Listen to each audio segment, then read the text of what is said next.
अस्सलाम वालेकुम। CS601 module 76 से 88 तक पढ़ना है इस वीडियो में।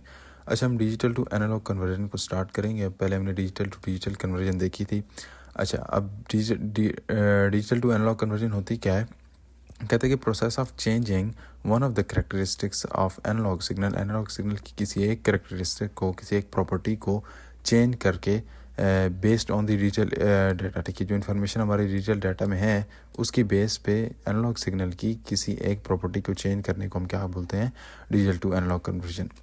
तो इसमें से तीन करेक्टरिस्टिक्स होती हैं, तीन प्रॉपर्टीज़ होती हैं जिनको हम चेंज करके ये काम कर सकते हैं। तो एम्पलीट्यूड होता है, फ्रीक्वेंसी होती है और फेज़ होता है। कहते हैं by changing one of this characteristics हम क्या कर सकते हैं कि अपने जो एनालॉग सिग्नल है इसको यूज़ कर सकते हैं डिजिटल डाटा को रिप्रेजेंट करने के लिए।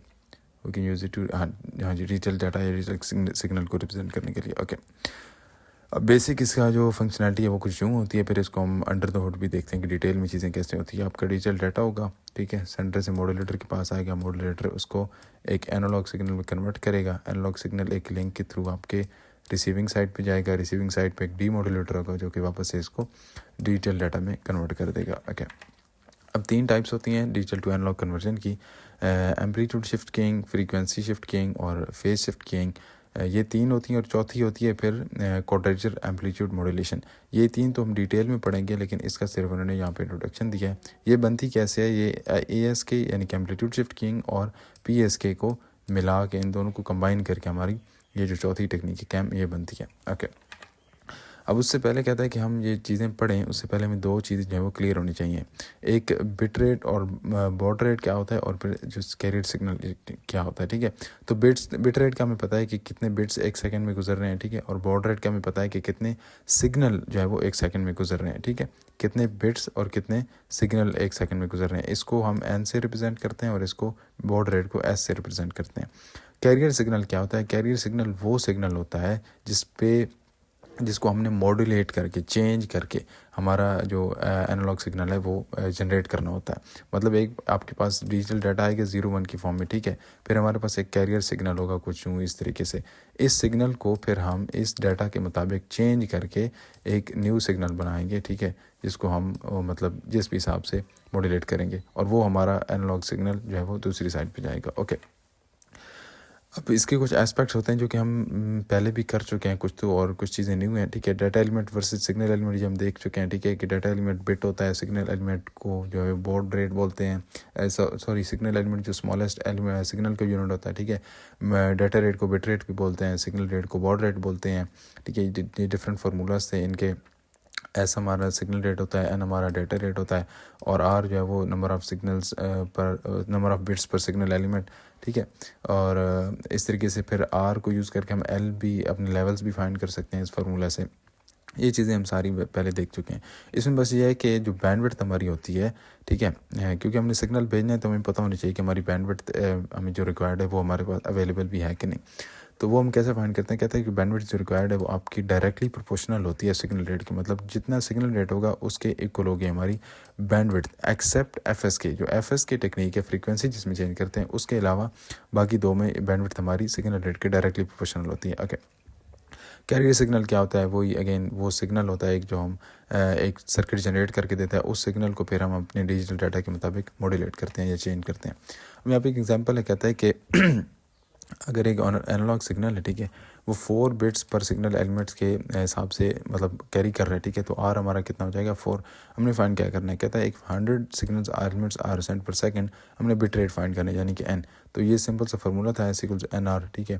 तो N हमने फाइंड करना था, R को हमने इसके साथ मल्टीप्लाई कर दिया यहाँ पे, तो सिंपली क्या हुआ? 1000 × 4, 4000 बिट्स पर सेकंड हमारे पास डाटा रेट आ गया, बिट रेट या डाटा रेट। अगेन एक एग्जांपल है, कहता है analog signal has bit rate of 8000, ठीक है, और बॉड रेट है, मतलब सिग्नल 1000 सिग्नल जो है वो एक सेकंड में गुजर रहे हैं और 8000 बिट्स जो है वो एक सेकंड में गुजर रहे हैं।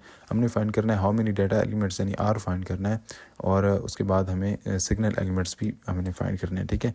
R हमने मतलब how many bits, how many data elements are carried by, ठीक है, डाटा एलिमेंट कितने कैरी हो रहे हैं एक सिग्नल में, ठीक है, ये हमने फाइंड करना है जिसको R बोलते हैं, और सिग्नल एलिमेंट्स एक्चुअल में कितने, ठीक है। तो N हमारे पास 8000 था, S हमारे पास 1000 था, हमने फाइंड करना है L और R। तो हम सिंपल है S = N और R वाले फार्मूले से हम फाइंड कर लेंगे, ठीक है। 8 बिट्स ओवरबॉर्ड आ जाएगा। और हमने एल जो फाइंड करना है, यानी कि कितने सिग्नल एलिमेंट्स में चाहिए, तो वो हम R equals log base two L से फाइंड कर सकते हैं। और इस तरीके से हमने सिंपली, अच्छा यहाँ पे करना ये होता है कि जो एल है ना, ठीक है, ये जो लॉग बेस टू, इसको आप इधर लेके जाएंगे तो इसको हम 2 की पावर बना देते हैं, ठीक है, 2 की पावर आर हो जाता है। 2 की पावर आर हमारे पास यहाँ पे 8 था, 2 की पावर 8 किया तो 256, मतलब 256 सिग्नल एलिमेंट्स हमें चाहिए अगर हमने इतने बिट्स को इतने सिग्नल रेट के हिसाब से भेजना है। ओके, अब सबसे पहले amplitude shift keying. Amplitude shift keying क्या होती है कि इसमें हम अपनी जो कैरियर सिग्नल है उसके एम्पलीट्यूड को चेंज करते हैं बस, ठीक है, उसकी फ्रीक्वेंसी और फेज़ जो है वो कांस्टेंट ही रहते हैं। इसमें 2 टाइप्स होती हैं, एक बाइनरी एस की होती है और एक ऑन ऑफ कीइंग भी होती है, ऊक बोलते हैं उसको। हमने जो है BAS की पढ़ना है, ठीक है, बाइनरी एम्पलीट्यूड शिफ्ट कीइंग। अच्छा, अब यहाँ पे गौर से देखें तो हो क्या रहा है कि ये आपका डाटा, ठीक है, 10110, हमने ये हमारा डिजिटल डाटा था, ठीक है। फिर हमारे पास एक कैरियर सिग्नल आया, उसको हमने मॉड्यूलेट किया। मॉड्यूलेट कैसे किया कि 1 के लिए हमने उसका एम्पलीट्यूड सेम रहने दिया और 0 के लिए क्या कर दिया, एम्पलीट्यूड भी ये फ्लैट लाइन 0 वोल्टेज को या 0 एम्पलीट्यूड को रिप्रेजेंट करती है। तो 0 के लिए हमने उसका एम्पलीट्यूड क्या कर दिया, 0 कर दिया। फिर 1 के लिए उस तरीके से नॉर्मल रखा और 0 के लिए 1 कर दिया। अब इसमें कुछ चीज़ें ये हैं कि इसमें हमने सबसे पहले जो है वो बैंडविड्थ कैसे फाइंड करनी है PS के इसमें ASK में ना, तो इसका ये फार्मूला होता है 1 + D × S। एस हमारे पास सिग्नल रेट होता है और D हमारा जो है वो ये जो हमारी प्रोसेस होती है पूरी मॉड्यूलेशन की, इससे हमें मिलता है, ठीक है। यूजुअली कांस्टेंट ही होता है, ठीक है, या 0 होगा या फिर 1 होता है। ओके, और इसमें बैंडविड्थ हमारी डायरेक्टली प्रोपोर्शनल होती है सिग्नल रेट की, ये हमने पहले भी देख चुके हैं। ओके, ओके, कैरियर फ्रीक्वेंसी क्या चीज़ होती है कि जो आपका सिग्नल है जिसको आपने मॉड्यूलेट करना है अपनी डिजिटल डाटा के मुताबिक, ठीक है, उसकी जो फ्रीक्वेंसी होती है उसको हम कैरियर फ्रीक्वेंसी वो बोलते हैं। ओके, अब इम्प्लीमेंटेशन कैसी होती है इसकी, यहाँ पे हम देखते हैं कि पहले हमारे पास एक सिग्नल था डिजिटल डाटा की फॉर्म में, ठीक है, डिजिटल सिग्नल की फॉर्म में। उसके बाद हमारे पास कैरियर सिग्नल आया कुछ यूँ हमने, ठीक है, जो हमने न्यू जनरेट करते हैं, जो कि ये ऑक्सीलेटर जनरेट करता है। और फिर हमारे पास मॉड्यूलेटेड सिग्नल। इस सिग्नल को अगर आप देखें, ये ब्लू को और ब्लैक को, तो इस ब्लू और ब्लैक को समझ लें, सॉरी, ब्लू को देखें तो ये इन दोनों का कम्बिनेशन है, इस ऊपर वाले डिजिटल सिग्नल और इस नीचे वाले एनालॉग सिग्नल का। तो ये हमारा मॉड्यूलेटेड सिग्नल होता है। और सर्किट में ये कुछ इस तरीके से होता है कि आपके पास दो चीज़ें होती हैं, एक मल्टीप्लायर होता है और एक ऑक्सीलेटर होता है। ऑक्सीलेटर हमें ये वाला सिग्नल जनरेट करके देता है, मल्टीप्लायर में डिजिटल सिग्नल आता है। मल्टीप्लायर इन दोनों को कंबाइन करके फिर हमारा मॉड्यूलेटेड सिग्नल हमें दे देता है। ओके, अब यहाँ पे एक एग्जांपल है, कहता है कि हमारे पास अवेलेबल बैंडविड्थ है 100 किलोहर्ट्ज़, ठीक है, जो कि स्पैन करती है, मतलब फैली हुई है 200 से 300 किलोहर्ट्ज़ तक, ठीक है। हमने फाइंड क्या करना है, कैरियर फ्रीक्वेंसी यानी कि FC फाइंड करना है, और ठीक है, एंड द बिट रेट जो होता है N आपका, वो हमने फाइंड करना है। तो FC हमने निकाल ली 250 किलोहर्ट्ज़। कैसे निकाल ली है, चूँकि 200 और 300 के दरमियान 100 है, तो वो कहता है कि क्या बोलते हैं कि हमने जो ये फाइंड किया ना FC, इसको ऐसे किया है कि हमने 200 + 300 किया है, ठीक है, और उसको डिवाइड बाय 2 कर दिया है, तो हमारे पास इसकी FC आ गई है, यानी कि कैरियर फ्रीक्वेंसी। फिर हमने फाइंड करनी थी इसकी N यानी कि डाटा रेट। उसके लिए हमें बैंडविड्थ का फार्मूला हमने यूज़ किया है 1 + D × S का, ठीक है। तो ये सिंपल से जो है कैलकुलेशन है, इसमें कुछ भी नहीं है। और हमारे पास N जो है फाइनली क्या आ गया, 50 किलोबिट्स। यहाँ पे ये देख लें कि R हमारा चूँकि 1 है, ठीक है, तो हमने इसको इस वजह से यहाँ पे कुछ नहीं किया। और D भी हमारा 1 नहीं था, ये D हमें हमेशा दिया होता है, तो उसको हमने यहाँ पे जब 1 + 1 किया 2 हो गया, 2S हो गया। S को हम N और R बोल सकते हैं। R हमारा 1 था, इस वजह से सिर्फ 2N रह गया, और 2 को हमने यहाँ पे B के साथ डिवाइड किया, तो हमारे पास क्या आ गया, हमारा डाटा रेट आ गया। ओके, अब FS के क्या होता है कि हम सिग्नल की फ्रीक्वेंसी को चेंज करते हैं, सिंपल, ठीक है। और करते ये हैं कि हमारी जो ओरिजिनल सिग्नल होता है ना, कैरियर सिग्नल, उसकी हम फ्रीक्वेंसी को कांस्टेंट रखते हैं एक सिग्नल एलिमेंट के लिए, और जब सिग्नल एलिमेंट चेंज होता है, यानी कि बिट हमारी 0 से 1 होती है या 1 से 0 होती है, तब हम उसकी फ्रीक्वेंसी को चेंज करते हैं। इसमें जो हमारा एम्पलीट्यूड और फेज़ है वो कांस्टेंट रहते हैं। ओके, अब यहाँ पे क्या हो रहा है कि ये इसकी एक फ्रीक्वेंसी आ रही है, ठीक है, यहाँ पे जो 1 है, ठीक है, इसको अगर आप देखें तो इसके लिए हमने फ्रीक्वेंसी उसकी वही रखी है जो हमारे कैरियर सिग्नल की थी, और 0 के लिए हमने फ्रीक्वेंसी क्या कर दी है, लो कर दिया, थोड़ी कर दिया, ठीक है। फिर 1 के लिए वही रखी है, 1 के लिए अगेन वही रखी है, और 0 के लिए चेंज कर दिया, बस। मतलब इसमें हम फ्रीक्वेंसी को चेंज करते हैं। इसमें हम बैंडविड्थ कैसे फाइंड करते हैं, बैंडविड्थ का फार्मूला होता है 1 + D। D कॉन्स्टेंट है जो कि हमें दिया हुआ होगा, ऐसा हमारा सिग्नल रेट होता है, और प्लस जो 2 ΔF है, 2 ΔF हमें मिलता है F2 माइनस F1 से, ठीक है। F2 क्या होती है, हमारी हायर फ्रीक्वेंसी होती है जो कि 1 को रिप्रेजेंट करती है, और F1 क्या होती है, हमारी लोअर फ्रीक्वेंसी होती है जो कि हम 0 के लिए यूज़ करते हैं। एंड ओके अच्छा, इसमें FSK में हमारी जो बैंड विड्थ है वो हमारी सिग्नल रेट के डायरेक्टली प्रोपोर्शनल नहीं होती। ओके तो ये एग्जांपल में क्या हो रहा है कि हमने फाइंड करनी है कैरियर फ्रीक्वेंसी और जो बिट रेट है वो। तो उसको हम कैसे करते हैं कि कैरियर फ्रीक्वेंसी के लिए हमने सिंपली ये जो चीज़ है F2 minus F1 equal to delta F, तो कैरियर फ्रीक्वेंसी हमारी डेल्टा F होती है इसमें। तो हमने फाइंड करना है, ठीक है। तो हमारी हाईएस्ट फ्रीक्वेंसी 300 थी और लोएस्ट 100 थी, तो उसको 200 थी, ठीक है, लो वाली। तो हमने उसको क्या किया है कि जब माइनस के तो 100 आया, 100 को जब हमने 2 से डिवाइड किया है क्योंकि ये 2 उधर जाता, और 2 से डिवाइड किया तो हमारे पास 50 किलोहर्ट्ज़ इसकी कैरियर फ्रीक्वेंसी आ गई है। अब हमने फाइंड क्या करना था, बैंडविड्थ से हमने फाइंड करना था, क्या बोलते हैं उसको, डाटा रेट। तो बैंडविड्थ वाला फार्मूला यूज़ करके हमने क्या यूज़ किया है, फाइंड किया अपना डाटा रेट। कैसे किया है, तो B = 2S + 50, ठीक है, ये वाला 50, और D हमारा 1 था, तो 1 + 1 क्या हो गया 2, तो 2S + 50, और 50 को जो है हमने बैंडविड्थ हमारी 100 थी तो 100 की इक्वल की है, और सिंपली फिर आके सिंपल कैलकुलेशन है, कुछ भी नहीं है। फिर जब ऐसा हमारे पास आ गया सिग्नल रेट 25 किलोवाट, तो इसमें फ्रीक्वेंसी मॉड्यूलेशन था, क्या चीज़ थी, शिफ्ट कीइंग में, फ्रीक्वेंसी शिफ्ट कीइंग में हमारा जो n होता है वो इक्वल्स टू S होता है, मतलब हमारा डेटा रेट ही हमारा सिग्नल रेट के इक्वल होता है। तो सिंपली 25 किलोबिट्स आ गया। ओके, इम्प्लीमेंटेशन कैसे होती है इसकी BF बाइनरी फ्रीक्वेंसी शिफ्ट की या फिर FSK की। तो कैसे होती है कि सिंपल है कि आपका डिजिटल सिग्नल होता है, ठीक है, और एक हमारा कैरियर सिग्नल होता है। कैरियर सिग्नल जो है उसकी हर चीज़ कांस्टेंट होती है, ठीक है, मतलब उसका फ्रीक्वेंसी, उसका एम्पलीट्यूड और फेज सभी कांस्टेंट होते हैं। फिर उसको हम मॉड्यूलेट करते हैं, यानी कि चेंज करते हैं अपने इसके मुताबिक, डिजिटल सिग्नल के मुताबिक। तो इसमें अगर हम देखें तो हमने क्या किया है कि इस डिजिटल सिग्नल के मुताबिक इसको मॉड्यूलेट करके कुछ यूँ सिग्नल बना दिया है। इसका जो सर्किट होता है उसमें एक VCO होता है, वोल्टेज कंट्रोल ऑक्सीलेटर। ये क्या करता है, सिंपली उसको फ्रीक्वेंसी को जो है वो चेंज करता है और कुछ भी नहीं होता। ओके, फेज शिफ्ट की में क्या होगा कि हम वेव का फेज चेंज करेंगे, ठीक है, इसमें एम्पलीट्यूड और फ्रीक्वेंसी कांस्टेंट रहेंगे। कहता है जो PS की है ये रिलेटिवली कॉमन है देन ASK एंड FSK, मतलब FSK और ASK से ये ज़्यादा कॉमनली यूज़ होता है। ओके, अब इसमें क्या हो रहा है, यहाँ पे सिंपली आप देखें ये जो ब्लैक कलर की लाइंस हैं, ठीक है, ये अब यहाँ से वेव यूजुअली इस तरीके से जानी चाहिए थी ना, ऊपर कुछ इस तरीके से कंटिन्यू होती, लेकिन यहाँ पे क्या किया हमने फेज़ जो है शिफ्ट कर दिया, मतलब फेज़ 0 होना था बाय डिफ़ॉल्ट, लेकिन हमने क्या कर दिया 180 कर दिया, तो फेज़ उल्टा कर दिया, ठीक है। अब इस पॉइंट पे जब अगेन हमारी बिट चेंज हुई है 0 से 1 हुए, तो इस वेव को यहाँ से नीचे इस तरीके से जाना चाहिए था, बट हमने अगेन जो है फेज़ को क्या कर दिया, चेंज कर दिया। फिर इस तरीके से ये कंटिन्यू हुआ यहाँ तक, यहाँ पे आके फिर हमने फेज़ जो है वो यहाँ पे 0 होना था, लेकिन हमने क्या कर दिया 180 कर दिया बेसिकली। ओके, इसमें बैंडविड्थ का फार्मूला क्या होता है, 1 + D × S। S हमारा जो है वो होता है हमारा सिग्नल रेट, और D हमारा जो है वो दिया होता है, कांस्टेंट होता है। ओके, अच्छा, इसकी ये भी है कि जो फेज़ शिफ्ट की जो बैंडविड्थ होती है ना, वो हमारे ASK के बैंडविड्थ के इक्वल ही होती है, मतलब फार्मूला सिमिलर है। इम्प्लीमेंटेशन कैसी होती है, बिल्कुल ASK की तरह एक ऑक्सीलेटर होगा, एक मल्टीप्लायर होगा।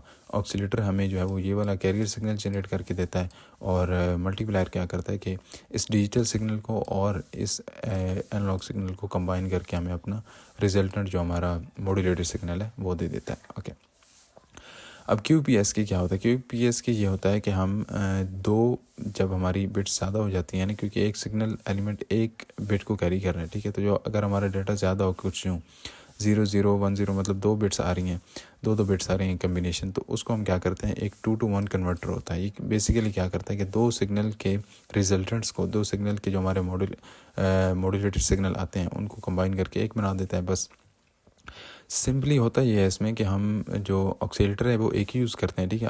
अब इस ऑक्सीलेटर ने जब एक कैरियर सिग्नल जनरेट किया तो ये दोनों के लिए सेम ही करेगा। ये जो X है ना, ये मल्टीप्लायर को करता है, डिनोट करता है। तो ऑक्सीलेटर ने इसको भी वही सेम दिया और नीचे वाले को भी वही दिया, लेकिन जो नीचे वाले के पास कैरियर सिग्नल है उसका हमने फेज़ शिफ्ट कर दिया, चेंज कर दिया 90 डिग्री से, ठीक है। तो ये देखें यहाँ से शुरू हो रहा था और ये वाला कैरियर सिग्नल इस पॉइंट से शुरू हो रहा है, यानी 90 डिग्री से शुरू हो रहा है। बाकी इसमें कुछ भी नहीं है, बस फिर ये कि इसको सम करने का सर्किट है, ठीक है, जो कि इन दो सिग्नल्स को आपस में क्या कर देता है, यहाँ पे कंबाइन कर देता है। ओके, अच्छा, अब QPS के लिए एग्जांपल हमने फाइंड करनी क्या था कि फाइंड द बैंडविड्थ फाइंड करनी है for a signal transmitting at 12 Mbps for QPS की the value of D equals D हमें दे दिया 0 और R हमें पता होता है कि इसमें 2 होता है। क्यों? क्योंकि ये 2 बिट्स है ना, ये दो बिट्स हैं, ठीक है, और हमारा ये जो रिजल्टेंट सिग्नल है ये इन दो सिग्नल का कम्बिनेशन, तो एक सिग्नल एलिमेंट 2 बिट्स कैरी कर रहा है, इस वजह से R हमारा 2 होता है बाई डिफ़ॉल्ट ही। तो हमने फाइंड करना है बैंडविड्थ क्या चीज़ बैंडविड्थ फाइंड करनी है। ओके, ऐसे कुल N over R formula use करेंगे। एन हमारा 12 मेगाबिट्स पर सेकेंड है और जो है वो 2 हमारा आर जो है हमारा 2 है। तो हमने किया तो 6 मेगा बॉड आ गया, ठीक है, एस हमारा सिग्नल रेट होता है तो 6 मेगा बॉड आ गया और डी चूँकि 0 है तो हमारी बैंडविड्थ थी हमारे सिग्नल रेट के इक्वल होगी और बैंडविड्थ हमारी आ जाएगी 6 मेगाहर्ट्ज़। ओके, अब कॉन्स्टलेशन डायग्राम क्या चीज़ होती है? एक डायग्राम होती है जो कि हमें जो हमने चौथा मेथड पढ़ा था कैम, जो कि 2 का कम्बिनेशन था PSK और ASK का। एक मिनट, यहाँ पे शुरू में था बिल्कुल ये है, ठीक है। तो ये जो थर्ड वाला मेथड है ना, इसको अंडरस्टैंड करने के लिए हमें ज़रूरत पड़ता है, लेकिन ये इसकी ये डिटेल पे ही नहीं गया, मतलब इन्होंने सिर्फ इसका वो दिया हुआ है डेफिनेशन। तो ये इतना कोई इंपॉर्टेंट टॉपिक नहीं है, लेकिन फिर भी अगर आप समझना चाहें तो इसको समझ सकते हैं, लेकिन ये इतना इंपॉर्टेंट नहीं है तो इसको स्किप भी कर सकते हैं। इसमें होता कुछ भी नहीं है, बस ये जो डॉट्स हैं ये एक सिग्नल एलिमेंट को रिप्रेजेंट करते हैं और इनको फिर डिफरेंट इनकी प्रॉपर्टीज़ हैं कि जो हॉरिजॉन्टल लाइन है ये एम्पलीट्यूड ऑफ आई कंपोनेंट को रिप्रेजेंट करती है, जो वर्टिकल है वाई एक्सिस है एम्पलीट्यूड ऑफ क्यू कंपोनेंट को रिप्रेजेंट करती है, फिर इसकी जो लेंथ होती है ओरिजिन से वो इसका एक्चुअल एम्पलीट्यूड होता है, और जो एंगल ये लाइन एक्स एक्स के साथ बनाती है वो इसका फेज़ होता है या एंगल होता है, बस इसमें इस तरीके से होता है। अच्छा, क्वाड्रेचर क्या होता है? क्वाड्रेचर एम्पलीट्यूड मॉड्यूलेशन, इसमें हम इन सिंपल वर्ड्स ASK और PSK को कंबाइन करते हैं, मतलब इसमें हम हमारी जो कैरियर फ्रीक्वेंसी होती है उसमें उसके हम एम्पलीट्यूड के साथ भी छेड़छाड़ी करते हैं और उसके फेज़ के साथ भी छेड़छाड़ी करते हैं। ओके, ये इसी तरीके से इसकी कॉन्स्टलेशन डायग्राम्स हैं जो कि अगेन इतनी इंपॉर्टेंट नहीं है क्योंकि इसकी इन्होंने कोई डिटेल ही आगे नहीं दी, सर्किट वगैरह नहीं समझाया। ओके, अब एनालॉग टू एनालॉग कन्वर्जन कैसी थी? वो भी इसी तरीके से 3 तरीके से होगी, एम्पलीट्यूड मॉड्यूलेशन से, फ्रीक्वेंसी और फेज़ से। इनको एक एक करके देख लेते हैं। तो ओके, 3 टाइप्स। तो सबसे पहले एम्पलीट्यूड मॉड्यूलेशन। एम्पलीट्यूड में क्या करते हैं कि हमारा ये मॉड्यूलेटिंग सिग्नल था जिसको हमने मॉड्यूलेट करना था, ठीक है, एनालॉग सिग्नल था, फिर हमारे पास एक कैरियर सिग्नल आया या कैरियर फ्रीक्वेंसी आई, ठीक है। इस कैरियर फ्रीक्वेंसी को हमने इस मॉड्यूलेटिंग सिग्नल को देख के मॉड्यूलेट कर दिया, ठीक है। तो इसकी फ्रीक्वेंसी देखें, इसका एम्पलीट्यूड इसकी शेप देखें और इसकी शेप देखें, तो इनको कंबाइन करके हमारा मॉड्यूलेटेड सिग्नल बना है। इसमें भी उसी तरीके से जो जैसे PSK और ASK में होता था, एक ऑक्सीलेटर होगा और एक मल्टीप्लायर होगा, जो कि ऑक्सीलेटर से हमारी कैरियर फ्रीक्वेंसी आएगी और मल्टीप्लायर में दूसरी साइड से हमारी क्या आ जाएगा, हमारा मॉड्यूलेटिंग सिग्नल आएगा। तो मल्टीप्लायर इन दोनों को कंबाइन करके हमें हमारा मॉड्यूलेटेड सिग्नल दे देगा। इसमें जो बैंडविड्थ होती है ना हमारी एम्पलीट्यूड मॉड्यूलेशन में, वो हमारी 2 टाइम्स होती है bandwidth of the carrier frequency. ये जो कैरियर फ्रीक्वेंसी ना इसकी भी कोई बैंडविड्थ होती है, ठीक है, इसकी। तो इसकी बैंडविड्थ को अगर हम 2 से मल्टीप्लाई करें तो हमारे पास एम्पलीट्यूड मॉड्यूलेशन जो प्रोसेस होती है इसकी बैंडविड्थ आ जाती है। ओके, फ्रीक्वेंसी मॉड्यूलेशन में अगेन उसी तरीके से सिंपली फ्रीक्वेंसी को चेंज करेंगे जहाँ से सिग्नल हमारा चेंज हो रही, तो इतने तक अगर हम देखें तो हमारा सिग्नल क्या है, पॉजिटिव है। अब जैसे यहाँ पे नेगेटिव हुआ है जहाँ से, तो हमने इस पॉइंट से आके हमने फ्रीक्वेंसी की क्या कर दिया, चेंज कर दिया। इस तरीके से FSK की तरह इसमें भी उसी तरीके से VCO होगा, एक वोल्टेज कंट्रोल ऑक्सीलेटर। बेसिकली ये सर्किट है और कुछ भी नहीं है जो कि हमारी फ्रीक्वेंसी मॉड्यूलेशन को परफॉर्म करता है। अच्छा, फ्रीक्वेंसी मॉड्यूलेशन में बैंडविड्थ कैसे होती है? फार्मूला क्या होता है, 2 × 1 + B। ये B एक कांस्टेंट है अगेन जिसकी वैल्यू हमारे पास फिक्स्ड होती है, ठीक है, फॉर इन दिस कॉन्टेक्स्ट। और ये जो B है ये हमारी फ्रीक्वेंसी मॉड्यूलेशन की बैंडविड्थ है, जैसे पीछे भी देखी थी। ओके, लास्ट पे फेज़ मॉड्यूलेशन। फेज़ मॉड्यूलेशन क्या होती है कि इसमें हम अगेन जो फेज़ होता है हमारे मॉड्यूलेटिंग सिग्नल का उसको चेंज करते हैं, कैरियर फ्रीक्वेंसी का फेज़ चेंज करते हैं अकॉर्डिंग टू मॉड्यूलेटिंग सिग्नल। तो क्या किया हमने कि सिंपली इसका फेस चेंज कर दिया था जहाँ पे ये चेंज हुआ थी, ठीक है।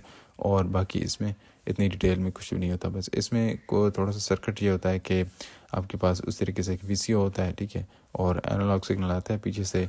इसमें एक मतलब बस यही है इसमें, और कुछ नहीं है। अगेन इसमें भी बीटा जो है हमारा वो कांस्टेंट होता है, ठीक है, या 1 होगा या 3 होगा। नैरो बैंड अगर हमारी फ्रीक्वेंसी है तो उसके लिए 1 होगा, और वाइड बैंड है तो फिर 3 होगा। और ये भी जो है ये इस कैरियर फ्रीक्वेंसी की बैंडविड्थ है। Okay, that's it.